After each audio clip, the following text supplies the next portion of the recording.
Hello there folks, welcome back to the CHAP's Guide. My name is Ash and I am your host on this journey through men's style, self-development and personal grooming.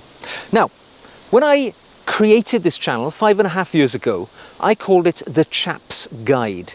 And for me, chap had a quite strong definition.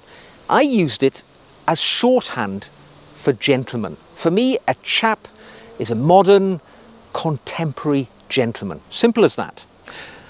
But I'm also conscious that in society, right, people, young fellows these days, are choosing to live their lives in different ways, with different values that we did in years gone by.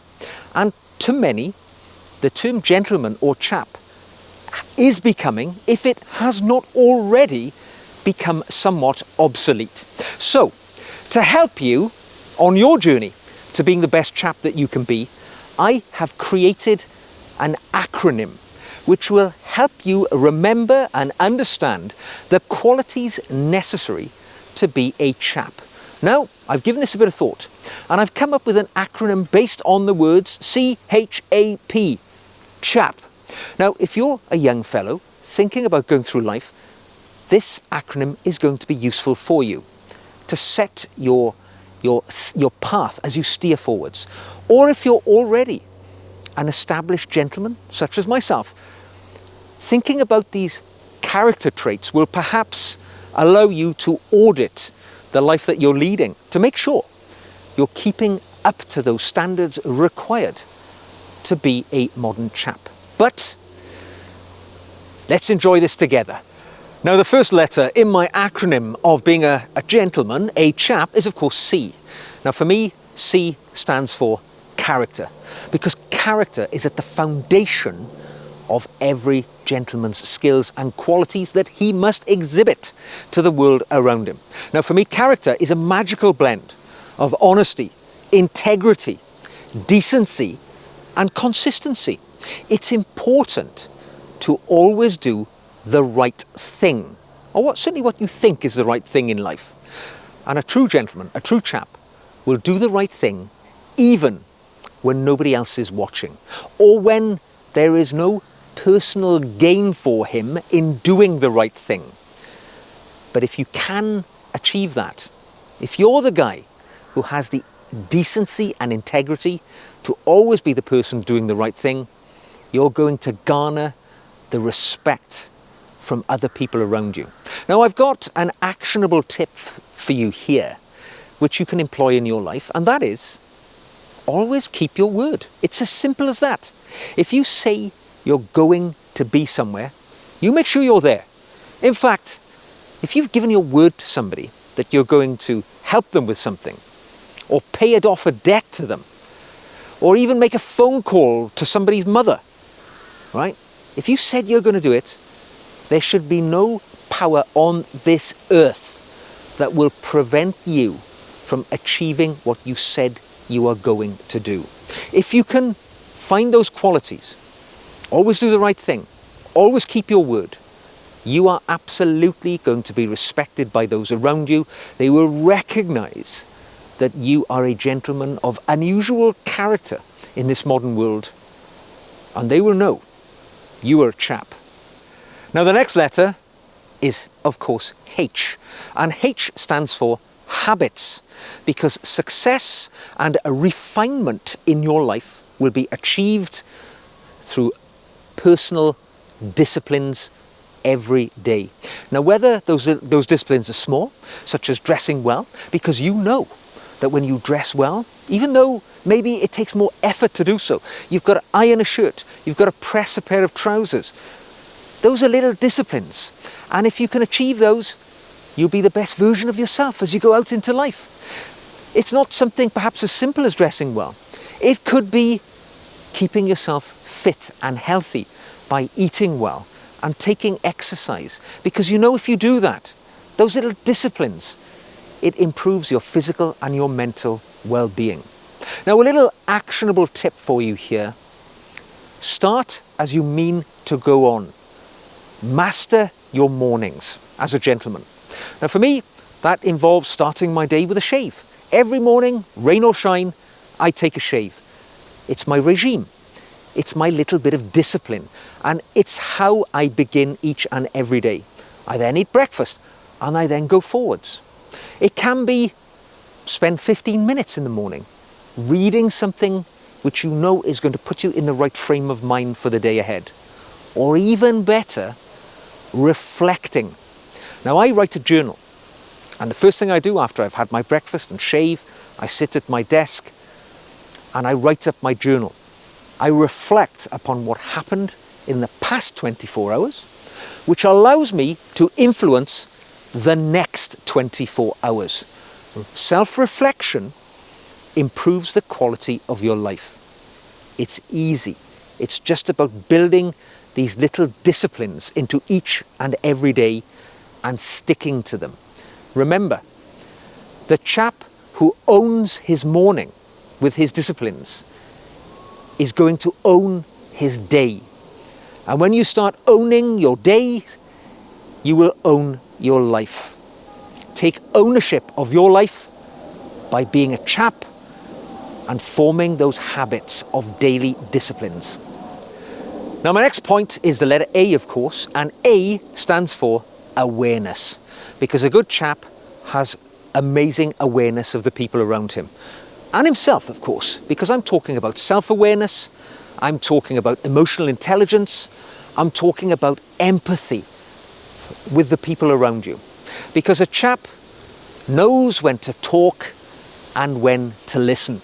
He knows how to read the room and understand the needs of those around him and to bend to their requirements, to make their lives better. Now, one little actionable tip I have here, which is easy to employ in your life, is listen more than you talk in conversations, because people love nothing more than being heard and listened to.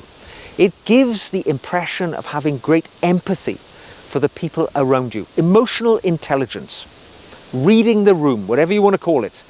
If you can acquire these skills, it will really win people over to you. They will gain respect for the sort of person you are.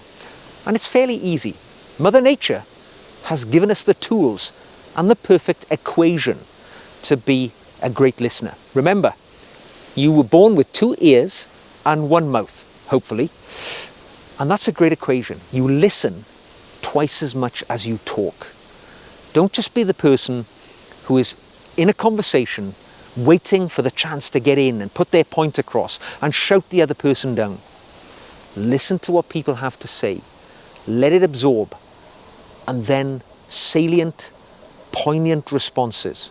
Don't just be the person who talks because he likes the sound of his own voice. And if you can do that, you will be loved as a chap, believe me. Now my final point to master is P, for presence.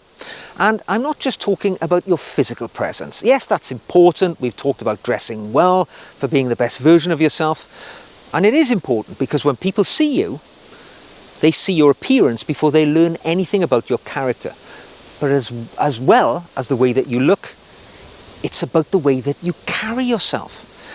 And the aim is to project the image of strength, of confidence, of calm under pressure, not arrogance, all right?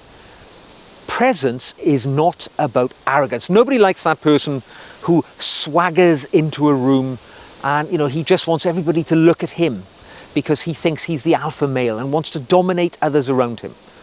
That's not at all what presence is all about. Presence is confidence, not arrogance. If you want to think of an embodiment of this, think of, although a fictitious character, think of James Bond. Somebody who dresses well, but also has a certain physical presence. That when you see him, he gives off an aura of being the person who is calm and in control and can deal with any emergency. Now, the way that you affect this level of presence is quite simple little cues in the way that you hold your body. Square the shoulders, throw your shoulders back, stand up tall. Doesn't matter whether you're of small stature or very tall. Rise yourself to your full height, whatever that may be, and lift the chin. gives you a bit more height, makes you look as if you're interested and alert. And when you move, equally as when you talk, slow down, right? When you're moving swiftly and jerkily and, nervous energy makes people frantic in their movements, it gives the impression of not having confidence and not having good presence. Slow down. Be calm. Also in the way that you speak. It definitely works for that too. If you want to think of a personification of this, think of the actor Sean Connery, the first actor to portray the character James Bond on the silver screen.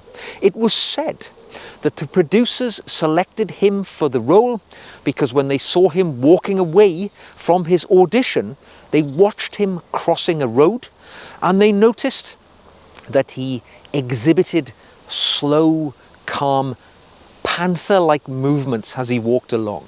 And they thought, that is how we imagine James Bond to have a physical presence. Think, move like a panther, slow, deliberate, shoulders squared, chin up, full height, and it'll go a long way to displaying that sense of presence that we're looking for as a chap. So there we go. Remember, being a chap is all about character, habits, awareness, and presence. If you can allow those qualities to run like a golden thread throughout your life, it will sharpen you as a gentleman. People will notice. They will see that you are exhibiting the qualities which are fundamentally attractive in men to all around them. And it will make you more interesting and desirable to know and understand. And not only that, you will have more confidence in yourself as well, if you can become the best chap you can be. I hope you've enjoyed today's video, unusual as it has been. If you did enjoy it, give it a thumbs up, subscribe to see more videos just like this, and come on the journey with me towards Chap Nirvana. For a tiny monthly fee, you can become one of my patrons and benefit from the additional videos which I make each and every week exclusively for those patrons. You'll find the link in the show notes below.